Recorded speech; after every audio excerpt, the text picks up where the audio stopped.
ஜனவரி மாதம் 2ஆம் தேதி வியாழக்கிழமை 1 யோவான் கடிதம் 2வது அதிகாரம் 22 27 வசனங்கள். நாம் பரிசுத்த ஆவியினால் அபிஷேகத்தால் நிறைந்திருக்கிறோம்.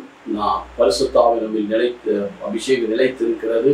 ஆகவே அவர் நமக்கு கற்றுக் கொடுப்பார். அந்த கற்றுக் கொடுப்பதற்கேற்ப நாம் வாழ வேண்டும். We should learn from God. அவைதான் மத்தேயு 11:21 என்ன குறிப்பிடுகிறார்?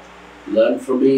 என்னிடமிருந்து கற்றுக்கொள், என் நுகத்தை உங்கள் மீது ஏற்றுக்கொண்டு என்னிடமிருந்து கற்றுக்கொள்ளுங்கள், நானே மனத்தாழ்ச்சியும் சாந்தம் உள்ளது.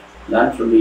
ஆண்டவரிலிருந்து நாம் கற்றுக்கொள்ள அழைக்கப்படுகிறோம். அவர் கற்று தந்த ஆவியின் அபிஷேகம் பெறும் பொழுது ஆவியானவர் சொல்லனா பெருமிச்சு நமக்கு பரிந்து பேசி ஜெயிப்பது மட்டுமல்ல, இதோ அவர் நமக்கு கற்றுக் கொடுக்கிறவராக இருக்கிறார். ஏனென்றால் அந்த கடவுளுடைய வார்த்தை நமக்குள்ளே இருக்கிற எரேமியா 31:35 சொல்லப்பட்டது. புதிய உடன்படிக்கை பழைய உடன்படிக்கை போடல, புதிய நம்முடைய உள்ளத்தில் அந்த கடவுளுடைய வார்த்தை எழுதப்பட்ட வார்த்தையிலே ஆவியும் உயிரும் இருக்கிறது.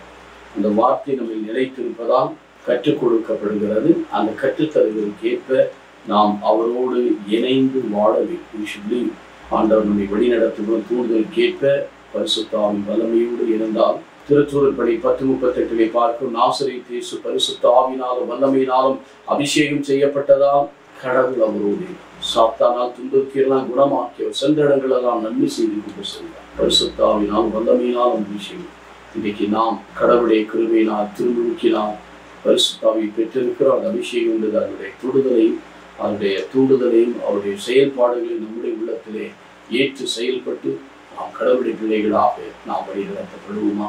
எங்கள் நல்ல ஆண்டவரை, ஏற்றும் இன்றும் என்று மாறாதவரை, உடைய கிருபையும் உடைய சமாதானத்தை எங்களுக்கு தாரும் நிறைவழித்து எங்களை பாதுகாத்தல் பரிசுத்தமாகும் எங்கள் நல்ல தகவலை